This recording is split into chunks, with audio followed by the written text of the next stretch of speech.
It's finally happening, as after multiple shaky starts in the month of August, the Yankees starting pitching has come around to dominance again, and this one pitcher is lighting up the headlines for the Bronx Bombers. We'll break down who this pitcher is and why their journey as a pitcher playing in Yankee Stadium will be something we will appreciate down the road. What's going on, guys? Alex Brooks back here on Yankees Digest, giving you guys a daily dose of Yankees content every day of the week. The Yankees have won 2 straight.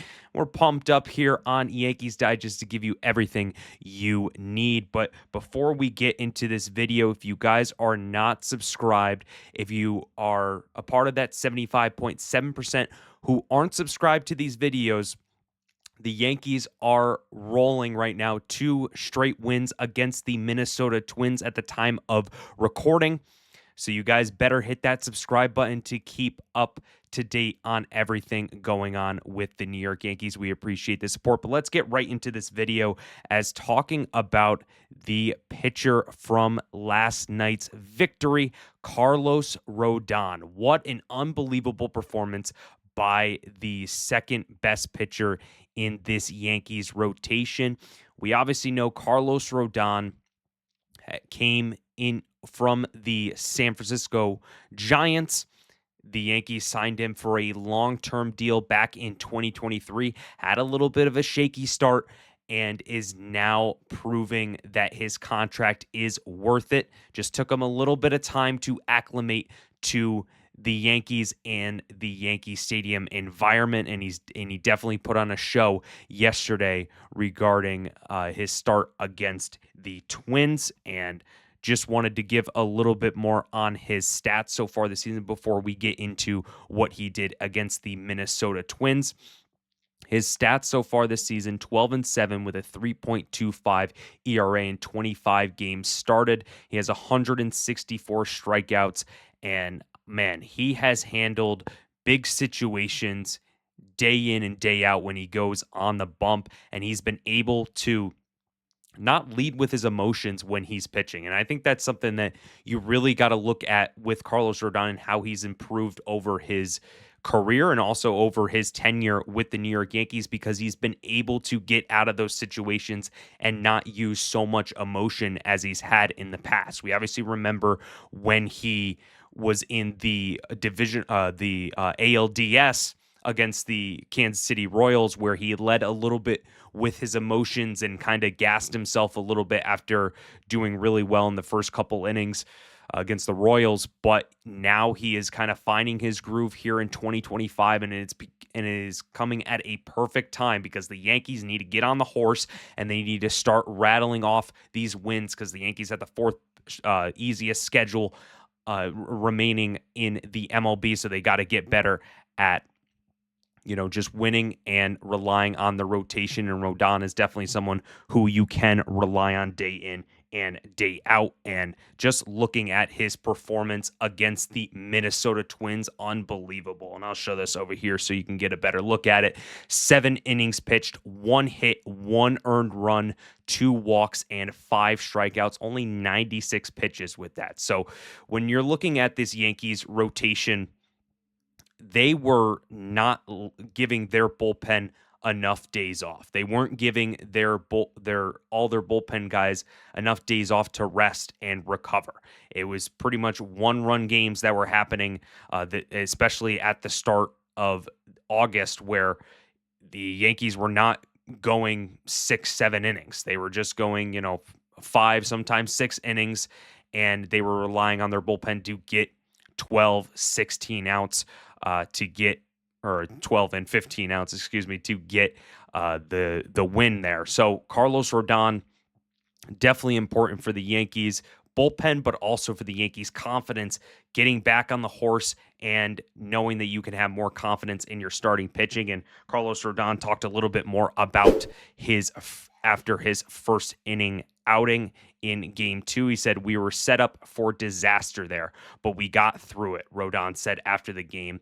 "We pushed one across in the bottom half, and it was like a 0-0 game for me, and I just wanted to put up a shutout inning in the second." And he definitely did that.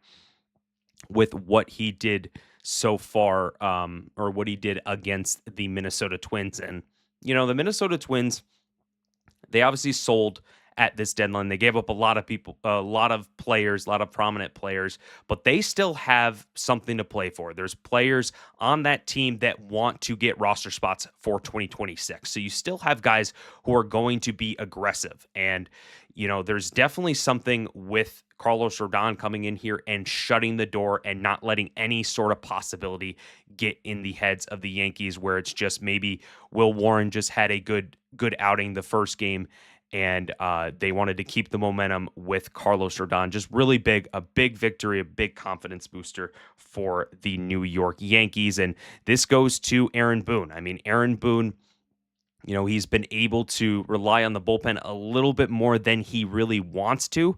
So giving a guy like Carlos Rodon a longer leash, trying to figure it out in the first inning. He had 30 pitches, trying to figure him out and stretch him up to 7 innings was very crucial for this Yankees team. And he talked a little bit more about Carlos Rodon's outing. He said, to only give up one, I thought he executed a really good 2-strike pitch to Clemens. Then he just settled in, and I really thought it looked a lot different, even in the second. Really big effort by him to be able to give up 7 innings and a 30-plus pitch first inning when it's looking like it's going to be rough. It was really big, and that definitely was really big from Carlos Rodon and what he was able to develop in this game. And just, he showed his dominance. He showed why the Yankees paid a premium to get him in this rotation. Now with Max Fried kind of dealing with that blister issue, you obviously got young guys like Will Warren stepping up. Cam Schlittler is going to be pitching today at the time of recording. You got guys that you're showing that you're able to dominate and give up one hit. That's only going to trickle down to the rest of the rotation. That's only going to trickle down to the offense, where Giancarlo Stanton has become a resurgence for the New York Yankees, and everything is going through him and this offense. So offense, starting pitching is clicking in this series. Got to see if this continues when we face off against division opponents coming up real soon.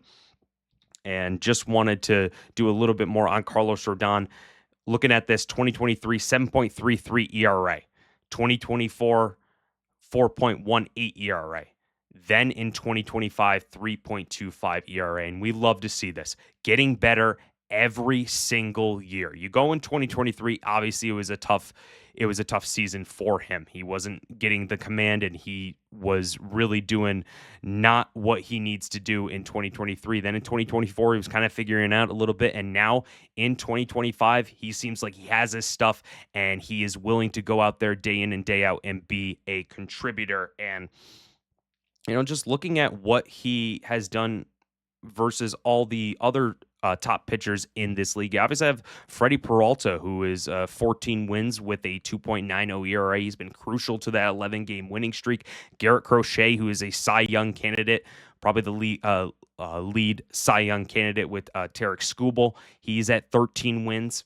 Then you have Max Fried, who's his counterpart there. So being able to be with your counterpart, Max Fried and Carlos Rodon, tied for wins right now. And then Nick Pivetta, who's been really good with the San Diego Padres, 12 wins as well. So he is tied with Fried and Pivetta for wins right now. And that's very good company, and it's really good to see that 2 Yankees are on there, especially with Cole being having Tommy John surgery and losing Schmidt, knowing that you have that insurance with Fried and Rodon, who have been crucial to this Yankees kind of staying afloat here and trying to get their playoff spot solidified in this next month and a half. But what do you guys think regarding Carlos Rodon and what he has done for this Yankees team? It's been huge. It's been huge to just get him acclimated to this New York environment.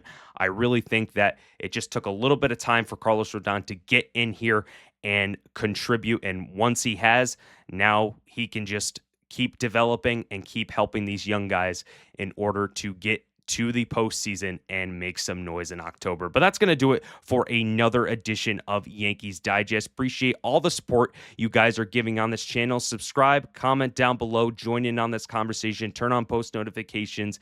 Appreciate everything that you guys are doing for us. Enjoy the games against the Twins and the games this weekend against the Cardinals. And as always, let's go Yankees.